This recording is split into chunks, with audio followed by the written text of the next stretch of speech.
Alors, l'amour inconditionnel doit être également orienté des parents vers leurs enfants. Et cela de manière individuelle. Chacun de vous tel que vous êtes là. Peut-être que vous avez déjà des enfants, peut-être que vous n'en avez pas. Mais chacun se forge une idée par rapport à l'enfant qu'il voudrait avoir ou aux enfants. Si on en a déjà, nous-mêmes on se dit, voilà, on aimerait que les enfants soient ceci, que les enfants soient cela. On se dit, on aimerait que nos enfants aient tel caractère, qu'ils développent telle vertu. Mais sachez que l'enfant est un être humain à part entière. Et des fois, vos enfants ne vont pas aller dans la direction que vous voulez. Amen. Ah oui. C'est très beau quand les enfants sont petits. Il faut en profiter. Ça, je vous dis, je dis toujours. Moi, les enfants grandissent. Le dernier a 14 ans. Profitez pendant qu'ils sont petits. Mais lorsque maintenant ils entrent dans l'adolescence et tout ça, vous allez voir que ce que vous pensiez, peut-être, c'est pas leur façon de penser. Et les enfants, vous voulez un enfant clair, il est tout noir. Vous voulez un enfant noir, il est tout clair. Vous voulez un garçon, c'est une fille. Vous voulez une fille, c'est un garçon. Mais l'amour qui est inconditionnel nous appelle à aimer ses enfants de manière individuelle et sans aucune condition. Parce que les enfants sont un héritage, une bénédiction qui nous vient de la part de Dieu. Et comme je l'ai dit au commencement, Dieu vous prête ses enfants. Qu'il ait un handicap, qu'il n'ait pas les potentialités que vous voulez pour cet enfant, qu'il soit vraiment à l'opposé de ce que vous espériez.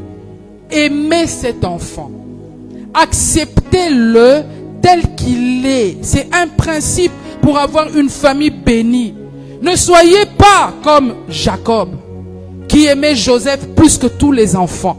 Et le résultat, c'était quoi? C'est que les autres ont commencé à envier Joseph. Les autres ont commencé à jalouser Joseph. Et qu'est-ce qu'ils ont fait? Leur projet, c'était de tuer Joseph. Mais comme Dieu avait un projet spécial avec Joseph, lui qui devait sauver Israël de la famine, non, il n'est pas mort, mais ils l'ont vendu. Mais à la base, qu'est-ce qui a été dans le cœur de ses frères et sœurs pour le vendre? La jalousie.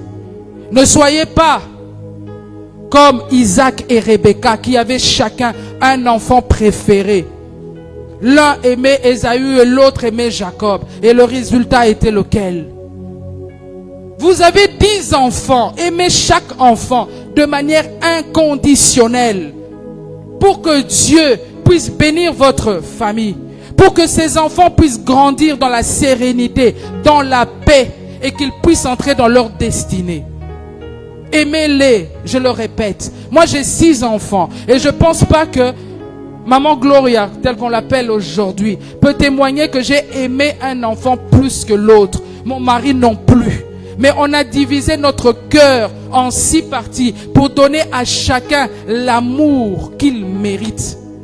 Parce que les 6 enfants, chacun a son caractère. Vous voulez un enfant doux, mais vous recevez une bombe dans votre maison.